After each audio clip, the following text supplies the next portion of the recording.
Muy buenas tardes.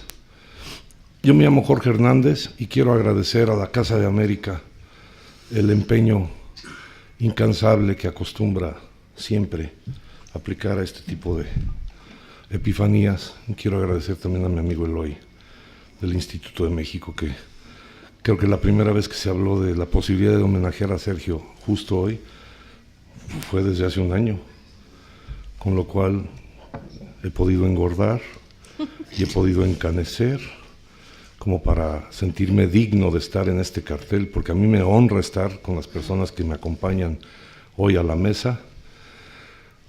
Y nada más quisiera mencionar que en días pasados me he ido convenciendo de que es una verdadera epifanía, que así pase el tiempo nos podamos juntar para celebrar la eternidad de un hombre de letras, que es nuestra responsabilidad que surja el nuevo lector de su obra hoy mismo.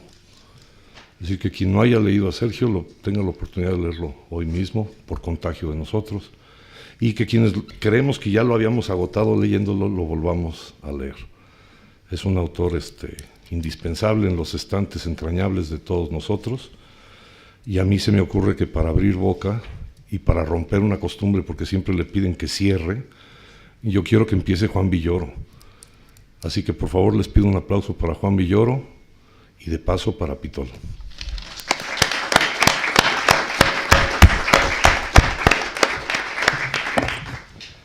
¿Qué tal? Muy buenas tardes. Me da muchísimo gusto estar aquí con amigos tan entrañables, recordando a nuestro querido Sergio Pitol.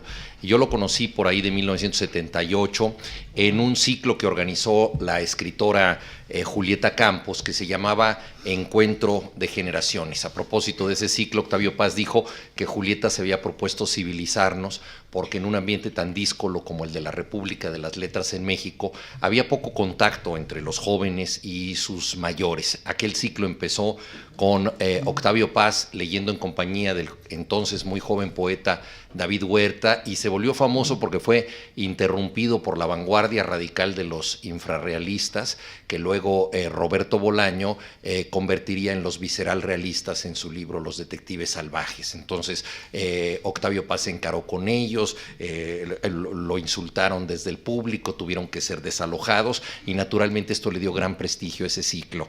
Yo estuve 3 sesiones después y por desgracia no fuimos objeto de ningún escándalo. La única cuestión más o menos sorprendente fue que Sergio Pitol llegó al acto pensando que era el joven de la mesa, porque él tenía entonces 40 y tantos años, y una de las ventajas de escribir es que a los 40 y tantos años uno todavía puede calificar como joven promesa. Entonces él había vivido mucho tiempo fuera de México, en aquella época residía en Moscú, se consideraba una figura un tanto periférica de la literatura mexicana, y cuando lo invitaron al ciclo asumió que sería el novato, y con enorme sorpresa y sin ningún homenaje de por medio se encontró convertido en la figura mayor.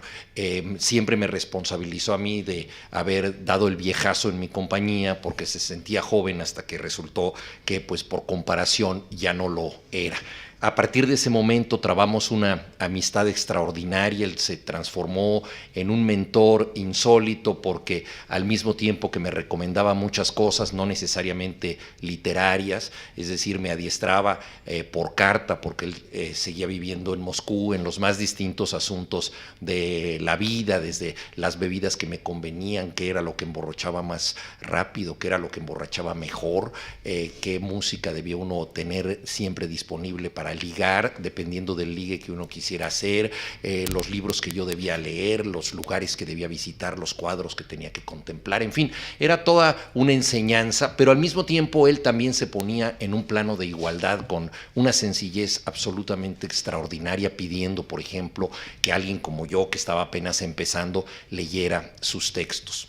En la literatura de Pitol, la enfermedad jugó un papel muy importante. Primero como lector, él lo ha contado, que una larga enfermedad lo llevó a aliviarse de la soledad gracias a los libros y a descubrir ahí un placer del que ya no podría renunciar. Al mismo tiempo, esta posibilidad de leer lo llevó a parajes lejanos que en algún momento pensó en visitar.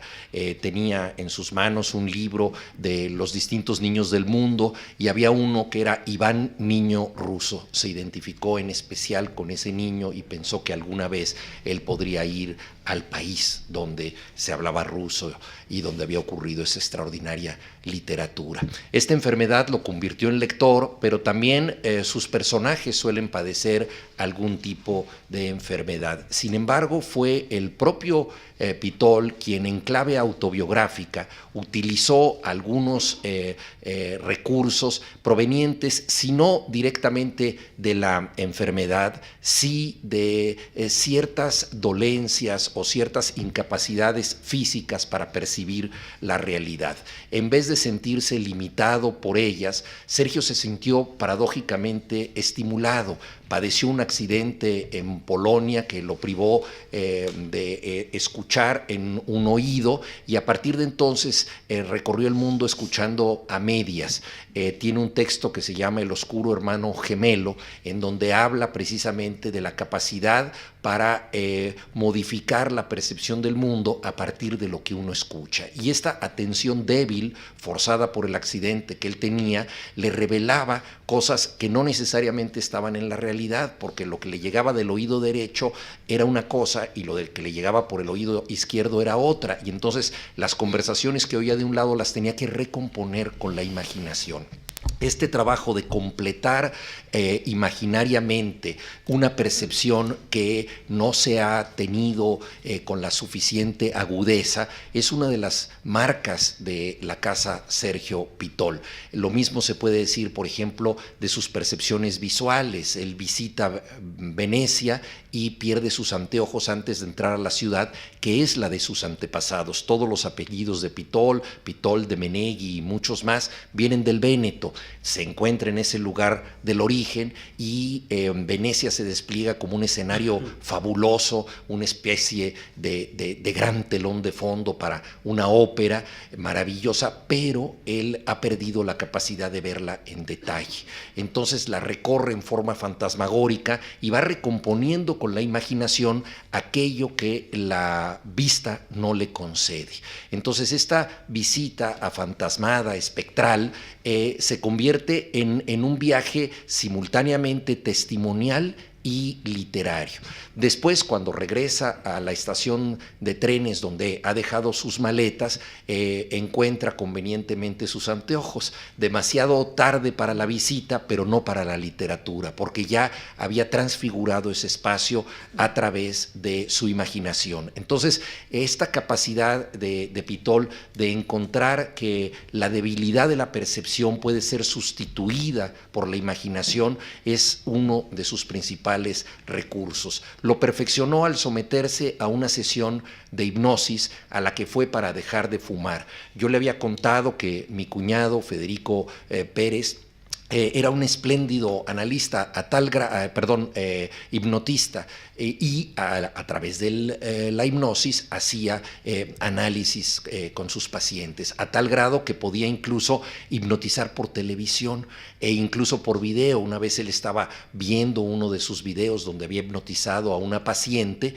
y mi hermana, que estaba junto a él, se hipnotizó viendo ese video que estaban contemplando juntos. Entonces le conté de este poderío de la hipnosis a Sergio Pitol, y él, que siempre fue un fan de todas las terapias alternativas, de inmediato voló a la ciudad de Guadalajara, donde oficiaba Federico, para someterse a este tratamiento y dejar de fumar. Regresó a la Ciudad de México, le dije, ¿cómo te fue con Federico? Encendió un cigarro y me dijo, de maravilla. Entonces, naturalmente, la terapia había fracasado porque pues estaba fumando y él había ido para dejar de fumar. Pero ciertas terapias tienen un efecto en zigzag. Jorge Luis Borges se sometió al psicoanálisis y pues siguió teniendo más o menos los mismos problemas de siempre, pero perdió el miedo a dar conferencias y se convirtió en uno de los mayores conferencistas de la época. Ricardo Piglia pasó por el mismo procedimiento, se quedó con sus problemas, pero aprendió a bailar tango. Perdió el miedo a la música bailada, y entonces lo mismo pasó con Sergio. No dejó de fumar, pero pudo recuperar un momento muy doloroso de su infancia, el momento en que su madre se ahogó en el río Atoyac. Lo extraño es que lo recuperó no como algo visto por primera vez, sino como algo ya contemplado muchas veces y elaborado en el recuerdo, es decir, no fue una imagen traumática que volvió a él, sino al contrario, fue algo que él había atesorado en el inconsciente, pero que no había visto porque de alguna manera temía la reacción que podía tener ante esta situación tan grave, la muerte de su madre. Entonces, la posibilidad de regresar a un momento del pasado, sin que eso fuera una situación traumática, le hizo pensar que él podía empezar a escribir de esa manera. Convirtió la experiencia en un sistema de trabajo y a partir de entonces entendió la memoria como una cantera que él tenía que investigar. Normalmente pensamos que la imaginación tiene que ver exclusivamente con el futuro, con las cosas que no existen y son concebidas por nosotros. Algo que no está aquí es de pronto imaginado. Y sin embargo, la imaginación también puede relacionarse con el pasado. Fue lo que hizo Sergio en su famosa trilogía de la memoria. Ahí él empezó a averiguar recuerdos, no escribía porque ya supiera algo de su pasado, sino escribía para saberlo, para indagarlo en la página. Y sus libros más provechosos, sus obras de madurez, vienen justamente del ejercicio de este recurso. En sus últimos años, Sergio padeció una última enfermedad que fue la pérdida paulatina de la memoria, precisamente. Ocurrió como con Jorge Luis Borges, que en un célebre poema dijo que Dios, con su magnífica ironía, le había dado los libros y la noche, es decir, el placer de la lectura y la ceguera. Sergio empezó a perder la memoria y ya no pudo regresar del todo a este recurso que ejercía tan notablemente. Con extraordinaria valentía, cuando él ya sabía que sus recuerdos se estaban eclipsando, se sometió a un tratamiento en Cuba y en donde él recuperó por última vez estos momentos perdidos, estos momentos del pasado. Escribió un prólogo para sus cuentos en donde habla del hospital donde él se encuentra, es un hospital que se llama La Pradera, y ahí él recuerda la primera visita que hizo a Cuba cuando era un adolescente, no había cumplido la mayoría de edad, tenía 17 años, estuvo en la isla. Regresar a la isla muchos años después, 52 años después para ser preciso, le dio una oportunidad de ejercer de manera radical este procedimiento de explorar su propio pasado. Lo ayudó la circunstancia de que La Habana era una ciudad casi idéntica, por supuesto más desgastada por los años, pero muy poco alterada respecto a la ciudad que él había conocido a los 17 años. En esos mismos parajes empezó a buscarse a sí mismo y escribe un texto en donde se desdobla y habla del joven en tercera persona, lo convierte en personaje. Este texto es realmente un laboratorio que nos permite entender al Pitol de madurez, cómo él se despoja de sí mismo, se ve como otro y se va investigando en la página. Para él la escritura es poner al personaje, que es él mismo, en una circunstancia donde pueda recordar cosas que él mismo ignora. Entonces este procedimiento de regreso lo lleva a la circunstancia más feliz de aquel primer viaje, en donde él estuvo en una larga fiesta en la noche, y de pronto se encontró en la calle caminando con los zapatos de otra persona, llevaba puestos los zapatos de otra persona. Esta extrañeza esencial remató aquella noche feliz. Lo que para el joven Pitol fue una circunstancia curiosa, la de ir caminando por la calle con los zapatos de otra persona, para el Pitol de madurez se convierte en un principio literario. Escribir es caminar con los zapatos de otra persona, ponerse en esa situación donde incluso el narrador en primera persona puede postularse como otro, encontrarse de otra manera en la página.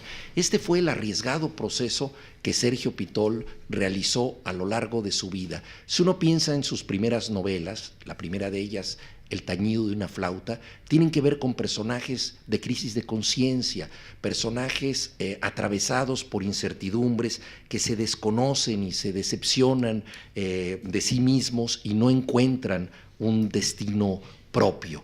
En esta primera fase, Sergio Pitol es un escritor de momentos críticos. Sus cuentos de Los climas, por ejemplo, también atestiguan destinos rotos. Y poco a poco va cambiando la narrativa de Pitol. Pasa por una etapa en donde le interesan mucho los ritos, las ceremonias, en libros como Nocturno de Bujara, y finalmente se decanta por la memoria. Entonces, si él comienza su itinerario escribiendo de personajes sin destino cierto, lo acaba encontrándose a sí mismo como alguien que puede ser minuciosamente investigado. Es decir, reconoce que no hay mayor extrañeza que la de la propia vida. En ese sentido, su ejercicio es totalmente platónico. Recordemos que para Platón conocer es precisamente recordar, y etimológicamente esto tiene que ver con volver a pasar por el corazón. Esta fue la gran aventura narrativa de Pitol, que necesariamente, desde el punto de vista formal, pasó por la adopción de formas híbridas. El novelista y cuentista canónico del principio pasó después a el narrador de ceremonias y, sobre todo en una segunda fase, al explorador de los recursos que se ponen en juego para contar una historia. Buena parte de los relatos de la fase intermedia de Pitol tienen que ver con eso, con cómo encontrar lo que se quiere narrar, cuáles son las posibilidades que la experiencia nos da para tener una o muchas tramas, ¿no? Y quizá el momento culminante de esta fase intermedia es el relato Mefisto-Walser, el Vals de Mefisto, en donde él explora en una sala de conciertos todas las posibilidades de un relato, y además eso es ya un relato que una persona está leyendo. La exmujer de un narrador va leyendo una historia en un coche cama, en un tren, y naturalmente quizá la persona más crítica de un autor puede ser su expareja, y entonces está leyendo con cierto escepticismo una historia que no le gusta del todo, una historia de la que desconfía. De esa desconfianza surge otra historia y las posibilidades de la trama en una sala de conciertos que hacen que este cuento, que es una especie de juego de cajas chinas o de reflejos entre espejos encontrados entre sí, nos da las muchas posibilidades de la trama. Entonces, quizá el cuento que lee esa lectora imaginaria no es muy bueno, pero las posibilidades que tiene ese cuento expresadas por Pitol narran una historia maestra. Y finalmente, como he dicho, pues viene la parte de la exploración de la memoria, que necesariamente lleva a Sergio Pitol a jugar con el intercambio de géneros y su fusión, un narrador híbrido que pasa del relato de un sueño, la autobiografía, la ficción, a zonas como el ensayo y de alguna manera la recuperación del relato. Entonces, todo esto constituye la obra de madurez de Sergio Pitol. En aquel encuentro que tuvimos en 1978, cuando yo representaba al joven de la mesa, hubo varios amigos presentes. Ahí conocí a José Donoso, el escritor chileno que había sido gran amigo de Sergio Pitol. Luego fuimos a una cena, y entre los asistentes estaba Augusto Monterroso, escritor guatemalteco, que luego se convertiría en mi maestro en un taller de cuento. Y de pronto, contando alguna anécdota, yo dije: esto ocurrió hace mucho tiempo. Y me dijo Tito Monterroso, tú no tienes derecho a decir esa palabra porque eres demasiado joven, tienes 22 años y para ti nada ha ocurrido hace mucho tiempo.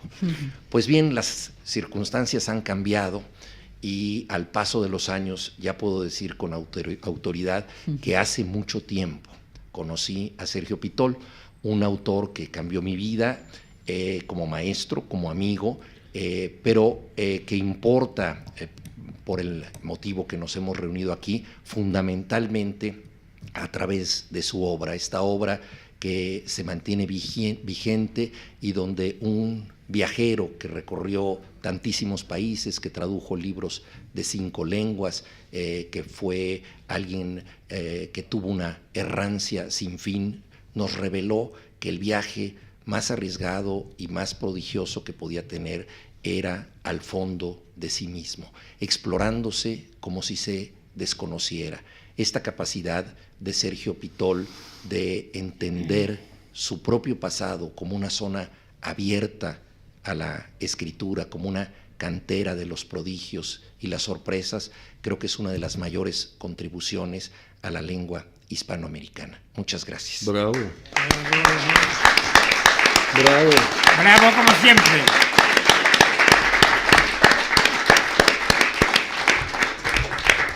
Pero qué barbaridad. Tendríamos que decir como en los conciertos que se repita. Bueno, yo también quiero hacer público agradecimiento a tu cuñado que me ayudó con la hipnosis para adelgazar. Me fue estupendamente con él. Es la primera vez que veo en persona a Mercedes Monmani. Antes de venir para acá la busqué en internet para poderla ver en fotografía y me dio muchísimo gusto reconocerla porque la he leído con admiración. Le había pedido yo a un amigo común, a Martín Casariego, que algún día me presentara con ella, pero por lo visto Martín se le olvidó y yo celebro conocerte con el pretexto de celebrar a Sergio. Así que por favor, tiene la palabra Mercedes Monmani. Muchas gracias a todos, muchas gracias como siempre a Casa de América. Estaba intentando hacer una secuencia de los encuentros que hemos tenido, homenajes a Sergio aquí en esta ciudad. En 1995, en el Escorial, que lo recordará Jorge, y Lali, se le dedicó un curso de verano. Eran unos años que estaba muy presente Sergio, sus colaboraciones en Culturas, dirigido por César Molina, que está ahí, César Antonio Molina. Yo colaboraba en las secciones en las páginas de cultura que dirigía José Miguel Ullán en Cambio 16. Allí saqué varias críticas de sus libros, estaba muy presente. Luego llegó la Semana de Autor, que han salido imágenes, lo recuerdo con gran afecto, dedicada a Sergio en 2004, creo que era, y inmediatamente después el Cervantes, en 2005. Tengo una foto en mi despacho, que siempre lo preside, que está muy feliz, claro, Sergio. Ha habido pues encuentros, homenajes, todos los amigos en Barcelona, Madrid. Era alguien muy, muy querido. En México podía ser adorado, pero aquí era también muy, muy querido y muy leído. Yo tuve un encuentro en mi breve carrera como semi-editora, directora de colección, con un libro que me gusta mucho, de ensayos, Pasión por la trama. Y bueno, he sacado algunas de sus reflexiones que me gustan mucho sobre novela. Bueno, les voy a leer, que quedará un poco frío después de Juan, pero bueno, es lo que había escrito sobre algunas de las cosas suyas que dejó, reflexiones sobre la novela. Mi contacto con Sergio fue en 1999 con un libro, un conjunto de ensayos que se titulaba Pasión por la trama, en la colección que dirigía y dirijo, La rama dorada, de Huerga y Fierro. Me emocionó mucho entonces, y hoy releído mucho más, esta pasión y devoción, ese amor infinito que Pitol declaraba por un género la novela, Sí. que él ha sabido, como pocos de su tiempo, recrear, construir, reconstruir, disfrazar, mezclar, como género híbrido, como muy bien ha dicho Juan Villoro, sin cesar, atravesado con un humor muy sutil, muy desafiante, muy inteligente, muy de cortocircuito continuo, como su querido Lubitsch, personaje subterráneo de varios de sus libros.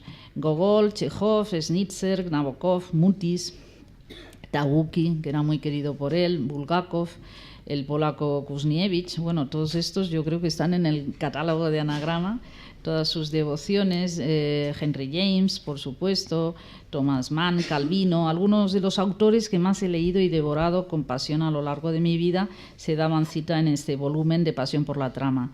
También se daba cita, junto a este panteón de ilustres indiscutibles, en sus lenguas una especie de hermanastro desvergonzado, un descubrimiento que me llegó precisamente, lo descubrí a través de aquellos ensayos y que ya nunca me ha abandonado, el descabellado autor irlandés Flann O'Brien.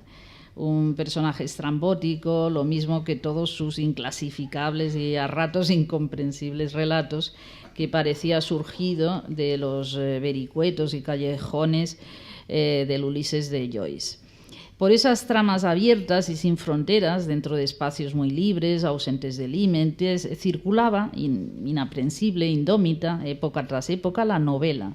La narración para Pitol sería sin cesar eso, un fascinante puzzle, una colección insólita y maravillosa de cajas chinas, también ha sido mencionado, intrigas acumuladas y diversificadas en función de los distintos puntos de vista, o si se prefiere, de los traslados y reencarnaciones vitales de cada uno de los personajes, con paisajes y ciudades que se infiltran y penetran en lo más profundo, como le sucedía a Billy Upward, una de sus más míticas creaciones. En el maravilloso capítulo titulado Calvino y la montaña mágica, Sergio Pitol comenzaba memorizando un siglo que se dejaba atrás, extremadamente complejo, dividido por igual entre prodigios y horrores, un loco y desaforado siglo que en más de un momento se había vanagloriado de haber hecho realidad las utopías más ambiciosas y también más destructivas. Tras la fachada de aquellos Edenes prometidos, solo habitaba, como un buen conocedor de los falsos decorados austrohúngaros, que se sabía a la perfección, el más puro vacío, la más pavorosa intolerancia, la insignificancia dictada muchas veces en el campo del arte, de un arte programado según las ideologías. Todo durante mucho tiempo, persistentemente, como en Dinamarca, había olido a podrido a lo largo de un siglo cruel. Sin embargo, una cosa se había salvado de la quema, la novela. La novela, según Pitol, y aquí venía la defensa ardiente y casi programática que navegaba a lo largo y ancho de aquel volumen, había atravesado todas las tormentas y adversidades, manteniéndose siempre a flote. ¿Qué habían hecho sino Kafka, Bulgakov, Nabokov o un genial Gogol que se deslizó con intensa, entre comillas, con intensa excentricidad a través de la más extrema intolerancia conocida por Rusia en el siglo XIX, es decir, la de Nicolás I y la feroz represión postdecembrista, sino erigirse en algo así como guardianes del género, para no hacerlo morir jamás, ni sometido a las peores plagas y persecuciones? La novela mantenía Pitol, alimentada por tensiones extremas, testigo de violentas desgarraduras, nutrida muchas veces de carroña, vuelve siempre al escenario con una salud más que envidiable, proteica, generosa, terca, arriesgada, ubicua, escéptica, respondona, indócil. Cada nueva crisis, continúa diciendo, de la sociedad logra regenerarla, se crece en las adversidades. Y de forma sumamente clara y evidente, Pitol enunciaba seguidamente lo que sería una regla permanente reproducida hasta la saciedad entre los lúgubres vaticinadores de la decadencia de un género inagotable, continuamente regenerado e imbatible a través de las épocas y a través de las más duras pruebas de estrés, como se diría hoy. Posiblemente, escribía en este espléndido texto dedicado a las 6 propuestas para un próximo milenio de Calvino, a la vez que también se refería a la montaña mágica de Mann, novela que, según él, encarnaría la introducción a todo un siglo, ya habrá entre nosotros, seguramente y posiblemente, quienes comiencen a predecir la defunción del género. Esta profecía forma parte ya de la tradición del siglo XX. Cada vez que la novela se revigoriza, se predice su muerte, dice Pitol. Una muerte que por fortuna no llega. La novela cubre todos los territorios realistas y fantásticos, sociales e intimistas.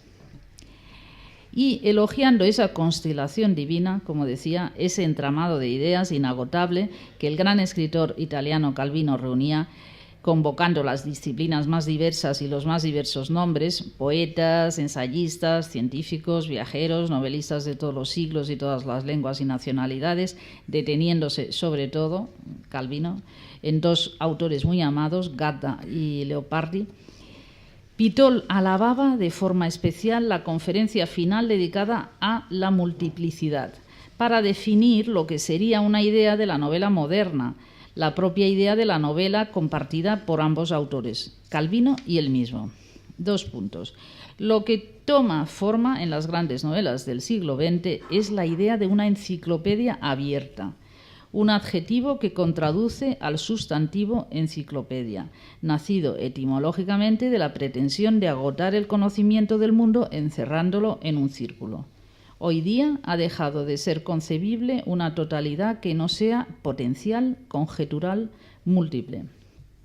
Algo, efectivamente, no solo aplicable a Mann, sino a toda esa fantástica escuela de austríacos de los que tanto Pitol como el italiano Claudio Magris, por cierto, hoy es el cumpleaños, el 80 aniversario de Claudio Magris, editado por Jorge Ralde desde el comienzo en Anagrama.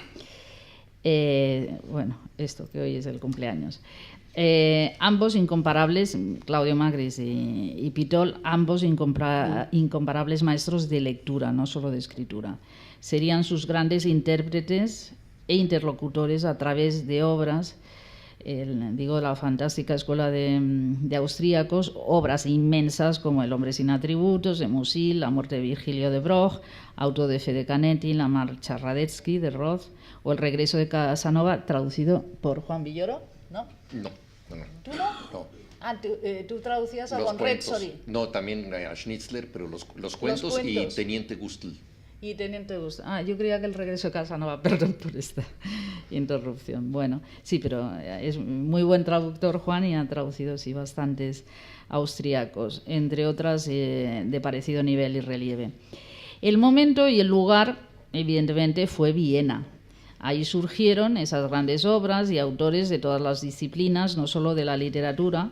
No era casual, como decía Pitol en su ensayo titulado Andrzej Kuzniewicz ante el derrumbe habsbúrgico. 2 puntos. Ese imperio, el habsbúrgico, que comprendía poblaciones que hablaban más de 15 idiomas, credos que iban del Islam al catolicismo, del judaísmo a las distintas variantes del protestantismo, tenía que ser por fuerza un rico caldo de cultivo para la novela. Lo fue, además, en vísperas del colapso final. Aquella gran literatura austríaca surgió a finales del siglo XIX y alcanzó sus mejores logros en las 3 primeras décadas del actual. Cumplió un papel de Requiem, Schnitzer, Hofmannsthal, Broch, Musil, Lernet Olenia, Bondoderer, más los escritores de la periferia, integrantes de esa misma constelación con plenos derechos. 2 puntos. El grupo de Praga, Rilke, Kafka, Berfeld, Meyrink, el galiciano Joseph Roth, el búlgaro Canetti, el triestino Italo Svevo o los polacos Bruno Schulz y Andrzej Kuzniewicz. En su viajera y cosmopolita existencia está el Sergio Pitol, que sale solo y poco menos que a la aventura en 1961 de Veracruz, en un barco alemán, el Marburg, y en plena alta mar, como sucedería con su admirado y traducido Witold Gombrowicz en el comienzo de la Segunda Guerra Mundial, se entera de que Berlín ha quedado dividida en 2. Está también el trabajador literario exigente y riguroso que traduce incansablemente las cosas más endemoniadamente difíciles, como Las puertas del paraíso del polaco Jerzy Andrzejewski, con una sola frase de 150 páginas. Es tal que se obsesiona y aguarda con paciencia el momento de ver su cuadro favorito, como es el caso de La resurrección de la carne de Caravaggio. Está el que nos habla de forma clara, esencial y radiográfica de la multitud de detalles en Chejov, o de ese pícaro sepulturero de imperios como era el definitivamente imbécil soldado Cheik. Está el que urde en los lugares más insospechados del mundo la trama de sus novelas, y está sobre todo el que goza, con un placer casi físico incomparable a ningún otro, de la escritura. La redacción dirá: es confiable y previsible. La escritura nunca lo es. Se goza en el delirio, en la oscuridad. Autor de novelas inolvidables como Domar a la divina garza, El tañido de una flauta o La vida conyugal, de libros de cuentos que se cuentan entre los mejores de todo un siglo en su lengua, como es El Vals de Mefisto, o de ensayos fundamentales como el citado o como La casa de la tribu, para entender la mejor literatura europea, además de un fascinante libro sin género entre mis favoritos como es El viaje. Por encima de toda esa labor incansable, tenaz, insomne, estaba además el diplomático destinado principalmente a países del este de Europa, cuando el mundo estaba dividido en bloques ferozmente opuestos. A él le tocaron momentos históricos. En cada encrucijada de sus múltiples caminos recorridos estará el extranjero que llega e investiga, como sucedía con su personaje del Desfile del Amor, pero como sucedía también en Las almas muertas de Gogol o en La máscara de Dimitrios de Erich Ambler. Hablando de todos los lugares que ha recorrido, yo siempre he pensado que una cantidad de institutos Cervantes en Praga, en Varsovia, le tenían que hacer homenajes. Él ha escrito mucho sobre autores, los ha traducido, ha vivido, los ha incluido en sus libros. Bueno, acostumbrados muchas veces a visiones o aproximaciones parciales, Pitol, en cambio, en ese ojo atento, vigilante, ávido, que otorga inéditas y vitales perspectivas y aproximaciones al ojo cultural de cualquier lector que se aproxime a uno de sus textos, dice: la mentalidad totalitaria difícilmente acepta lo diverso, es por esencia monológica. Gracias a su convencida idea de la abolición de fronteras, y dice él, el deseo de abolir las fronteras se presenta en el mismo momento que alguien fija las fronteras reales, las necesarias de la tribu.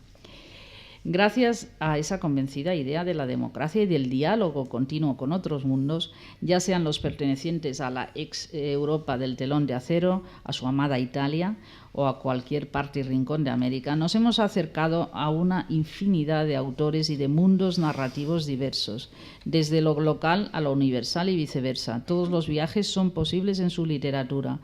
Es un autor que ha sabido retratar y parodiar como pocos la mediocridad, la idiotez, el torpe arribismo y servilismo, las crisis de las parejas, las miserias y glorias de los jóvenes y no tan jóvenes intelectuales, los múltiples éxodos y exilios de nuestra época y de otras épocas, así como las turbulentas y en ocasiones vergonzosas relaciones que se mantienen con el pasado. Él mismo se convirtió con el tiempo en la mente adecuada, ideal para saber calibrar todas y cada una de las gradaciones de la verdad y la mentira, sus cruces impuros y sus fases más engañosas y esquivas. La forma inicial que tiene de adentrarse y leer una Venecia entre neblinosa y fantaseada le hace amar a él, pero también a su querido y admirado cómplice Tabucchi, las verdades sospechosas, oblicuas, conjeturales, las pretendidas certezas, o si no esos misterios encapsulados, como él define algunas páginas de Marcel Schauf. Se trata de operaciones alquímicas dentro de una verdad y una realidad contaminadas sin cesar por otras muchas. No es de extrañar que le fascine oír, decir, rogar a un fantasmal Pessoa, convocado por Tabucchi, investido a su vez de medium, que dice: no me dejes solo entre las personas llenas de certezas. Esa gente es terrible. Muchas gracias. Wow.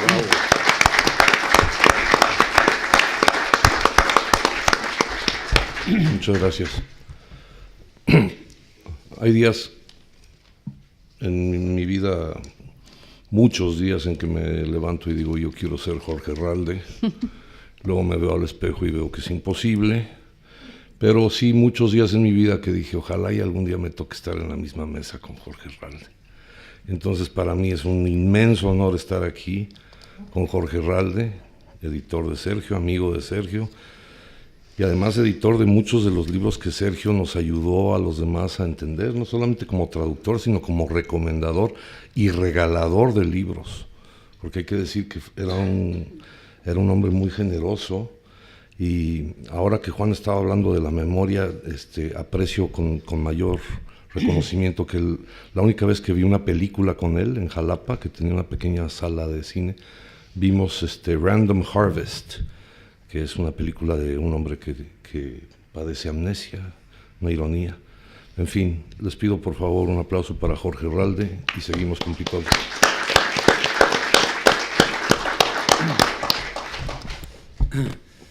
Muchas gracias al exageradísimo presentador. De peso, Pero, de peso. sobre todo, muchísimas gracias a Casa América, que ha hecho este homenaje a Sergio Pitol, grandísimo escritor, como sabéis, y también uno de mis mejores amigos desde que nos conocimos en 1970, hasta la última vez que lo vi, cuando celebraron sus 80 años en Jalapa, en un acto en el que participé. A lo largo de todos estos años, entonces, yo he escrito muchas cosas sobre Sergio en diversos libros y formatos y tal. Entonces, lo que he hecho es como una recopilación de momentos importantes que hemos tenido juntos, momentos estelares o casi estelares por parte de Sergio, que os voy a ir contando. La publicación de su primer libro en anagrama, Vals de Mefisto, en 1984, me permitió que cambiáramos el nombre, que en la edición original se llamaba Nocturno de Bujara, que me parecía algo lúgubre e inferior a Vals de Mefisto. No sé si compartía esta opinión, pero generosamente me permitió cambiar el título. Después, la insistencia suya y de mi querido Villoro en que reuniera textos diversos que había ido publicando en periódicos y revistas y los convirtiera en un libro. Y el resultado fue Opiniones Mohicanas, y luego, como Gabriel Zait diría, empezaron los demasiados libros que he publicado, el último recentísimo.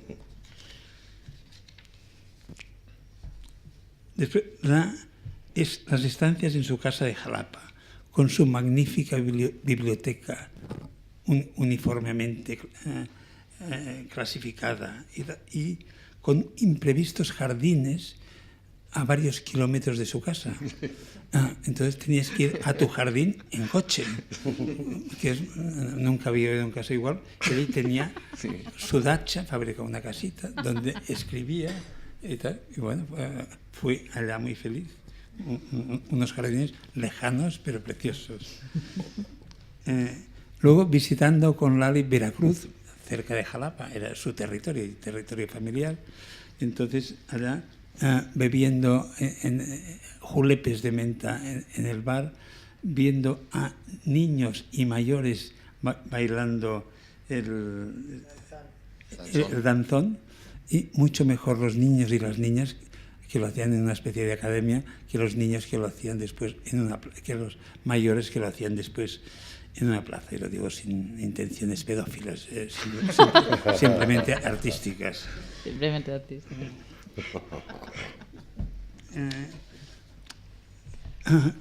La estancia inolvidable de una semana en Praga. Como sabéis, Pitol estuvo como quizá 25 o 30 años en embajadas, como en cosas culturales. Estuvo en París, en Polonia, en Rusia, y finalmente recaló. Belgrado. Belgrado también, pues finalmente recaló en Praga, donde allí era el señor embajador. Entonces nos invitó a pasar una semana. Yo ya conocía Praga de un viaje algo anterior. Me había parecido la ciudad más bella del mundo. Ahora no sé cómo estará, prefiero no ir. Pero al cabo de poco estuve con Pitol, que era el mejor cicerone posible para visitar todas las iglesias, todos los recovecos, hicimos viajes y tal, y fue una semana inolvidable. Asistimos también por casualidad a estas cenas diplomáticas y viendo el exactísimo protocolo para la supervivencia de los diplomáticos. Es decir, si la cita era a las 8 o a las 9, todos los invitados llegaban entre las 9 menos 4 y las 9 menos 2, todos agolpados. Y se terminaba el acto y salían todos en manada, un poco para recuperar fuerzas para el día siguiente, que había otra cena u otra comida.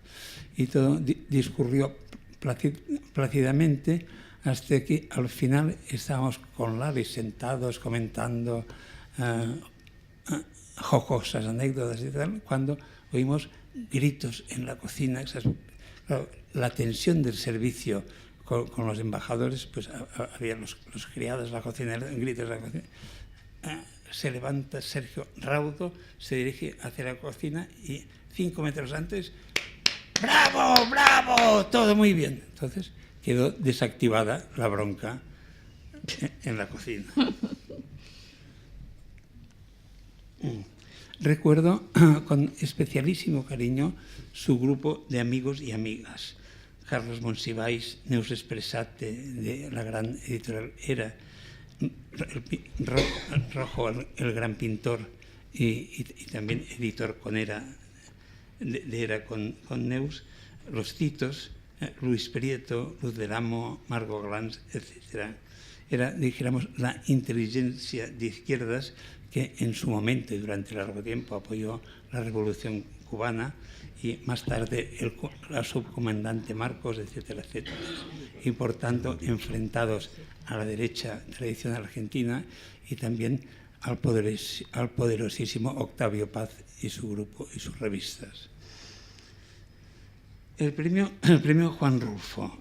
El premio Juan Rulfo, que el primer gran reconocimiento que tuvo, y después de la que se ha mencionado, Trilogía de la Memoria, que para mí es su obra cumbre, que reúne 3 libros y donde es uno de los primeros que inventa, por así decirlo, no se inventa nada en literatura, pero que inventa en aquel momento este género híbrido entre ensayo, libro de viajes, autobiografía, literatura y tal, como el citado Magris hizo con El Danubio y después muchos otros, pero él fue uno de los pioneros y con esta trilogía los 3 son fantásticos.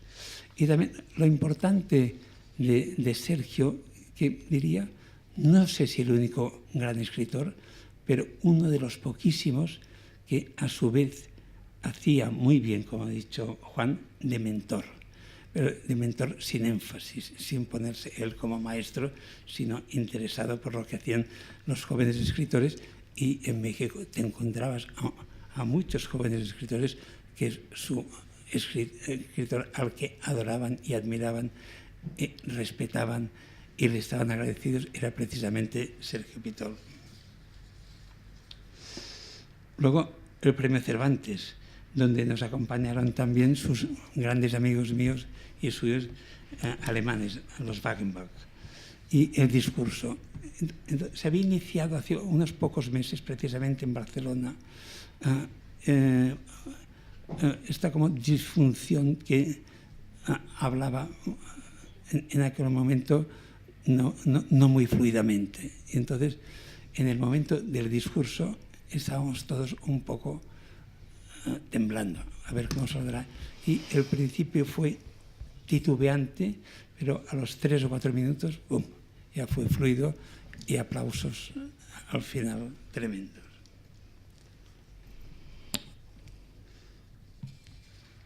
Bueno, cuando descubrí a Sergio, que lo he mencionado antes, en una fiesta famosa de fin de año en casa de Luis Goytisolo con la plana mayor del boom, que seguramente todos habréis leído en el libro de Donoso, Historia personal del boom, o sea que no hace falta que insista, y si no se puede comprar este libro, que es un libro, uno de los mejores y más ágiles y eficaces resúmenes de lo que fue la historia del boom. Bueno, y en aquella fiesta él llegó, la fiesta inicial eran los del boom y sus mujeres, 3 o 4 amigos de Luis Goytisolo y muy poca gente más, pero luego durante toda la noche se fueron agregando grupos de amigos comunes más o menos alcoholizados, hasta que llegó un grupo con Pitol, también siguiendo la tónica de todos, y empezamos, nos conocíamos de vista, habíamos cruzado algún breve diálogo, pero estuvimos como 1 hora hablando, él y yo, contemplando el espectáculo y diciendo las necesarias maldades sobre ello y riéndonos mucho. Y desde que nos conocimos no paramos de reír cuando nos veíamos hasta el mismo final, que fue en el homenaje a Jalapa. Cuando llegamos, su chofer y él a los 5 minutos ya estaban en el hotel. Nos llevó a su casa en la sala de cine, precisamente. Luego, también en aquel momento, como hablaba mal, escuchaba mucha ópera, que le ayudaba a vocalizar mejor, y no mucho mejor, pero algo mejor. Y luego nos fuimos a cenar con Lali, él y yo, a un restaurante, y hablaba muy mal, le contábamos cosas, él que sabíamos que le harían gracia, maldades graciosas, y se reía mucho, y él también decía cosas con gran energía, pero casi absolutamente ininteligibles, pero riéndose mucho, al parecer eran muy divertidas. Bueno, es decir, que él en un libro dice: hoy ha sido un día bendecido por la risa. Y en mi caso, todos los días que estuve con Pitol, que fueron centenares, todos fueron bendecidos por la risa. Y este último encuentro, después de la cena, hubo un almuerzo era la Feria del Libro, donde hablamos 8 o 9, hablando de Pitol. Entonces allí tuve la mala suerte que tuve también en Monterrey hace un mes, pero que hoy la he esquivado, de hablar inmediatamente después de Villoro, que es igual a quedar como un papanatas. Hoy lo he esquivado,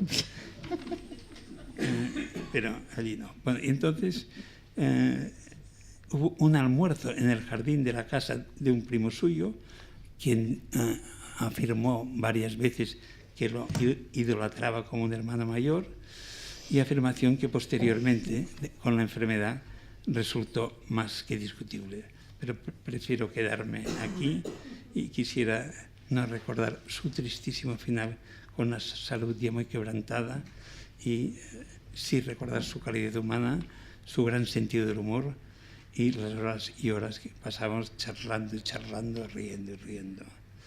Y para terminar, quisiera recordar que cuando Sergio ganó nuestro premio de novela con El desfile del amor en 1984, en su segunda convocatoria, después del héroe de las mansardas de Álvaro Pombo, con dicho galardón empezó su gran reconocimiento también en México, porque hasta entonces él vivía en Europa y en México había salido muy joven, era casi un desconocido, tenía su grupito de amigos, entonces iba escribiendo y enviando sus novelas desde Europa, y no como lanzándolas como en una botella al mar, sino a las manos de la fiel editorial ERA, que las iba publicando con mucho succès d'estime, que dicen, pero escasas ventas. Y con esta novela, espléndida por otra parte, fue la gran revelación para toda la crítica mexicana, excepto para la esquiva vuelta de Octavio Paz, que le dedicó 2 o 3 líneas reticentes. Entonces, cuando regresó a México, ya como autor reconocido, instaladísimo, y como último recuerdo, las muchas veces que llegábamos a México, Lali y yo, ya nos esperaba con su chofer en el aeropuerto, nos llevaba a su hotel, que nos insistía que era el hotel donde iba, poco memorable, un poco incómodo, pero lo trataban como un rey, a él. Desayunábamos al día siguiente y todo el día de recorrido por todas las librerías, y que era un placer inmenso, en buena parte también por la muy buena presencia de Anagrama en México y otra por la gran compañía de Sergio Pitol. Bravo. Gracias. Y quiero agradecer una vez más a la Casa de América, al Instituto de México por haber organizado esta oportunidad. Y no me quiero ir sin abusar del micrófono como moderador y seré muy breve. Don Alfonso Reyes decía como mantra que el escritor mexicano debería aspirar a ser generosamente nacional y provechosamente universal. Sergio Pitol encarna esa máxima y yo heredé de mi padre y de mis hijos, en particular de uno de mis hijos, la gratitud que le debemos a los escritores que nos han representado fuera de México. Juan Villoro fue agregado cultural en Alemania, pero el primero que viene siempre a la mente es Pitol, que fue el agregado cultural de lujo que escogió Carlos Fuentes cuando lo nombraron embajador. Entre paréntesis, creo que fue la única persona cuerda que le recomendó a Carlos que no era muy sano que Luis Buñuel bañara a los niños en la tina todas las tardes. Eso ya parecía una película de horror. La noche que llegó el barco de bandera alemana a Hamburgo, Pitol era la primera vez que cruzaba el Atlántico. Y admiro profundamente a los que lo han hecho. También Villoro hizo eso. ¿Qué no has hecho? Esa noche Pitol padeció una paliza de una alemana que le hablaba muchísimo de su primo, un intelectual alemán que resultó ser un fascista y un xenófobo y un racista. Y Pitol es el hombre que está mirando una noche en donde se informa por cables que se levanta el muro de Berlín, que en realidad no fue muro, era una alambrada, empezó siendo una alambrada, pero el día que ponen la alambrada es la noche en que él llega a Europa. Y de hecho no los dejan desembarcar hasta que se definió, bueno, en primer lugar, que no iba a haber la Tercera Guerra Mundial, que el mundo iba a seguir existiendo. Y a mí me gusta pensar en la cara de ese joven que aún no sabe todas las novelas que cuajó y las que nos quedó a deber, tantos párrafos que escribió para ayudarnos a entender la literatura, tantos ejemplos que nos dio a muchos. Pienso también en David Toscana, que está aquí, que vivió en Polonia, que ha sido un mexicano también generosamente nacional y provechosamente universal. Tantos libros que gracias a editores como Herralde se seguirán leyendo como una muestra de la vitalidad de nuestra literatura compartida de la ñ y del resguardo de la memoria. Lo digo porque esa misma noche mis padres estaban en Berlín y mi padre se quedó del lado oriental cuando levantaron la alambrada porque se fue de juerga. La libró porque como era funcionario diplomático entonces pudo salvar el paso en Checkpoint Charlie, pero mi madre se quedó sola con unas señoras que no conocía, que hablaban en un idioma que no entendía porque mi madre había tenido una trombosis cerebral, mi mamá perdió la memoria y mi mamá afortunadamente la recuperó. Y entre otras cosas, cuando yo hablo de la recuperación de la memoria, evidentemente voy a pensar en Pitol, en tanto que hizo por la memoria de los demás y a una costa de que a él se le olvidara. Y eso es una definición de generosidad. Así que un aplauso para Sergio Pitol y muchas gracias a todos.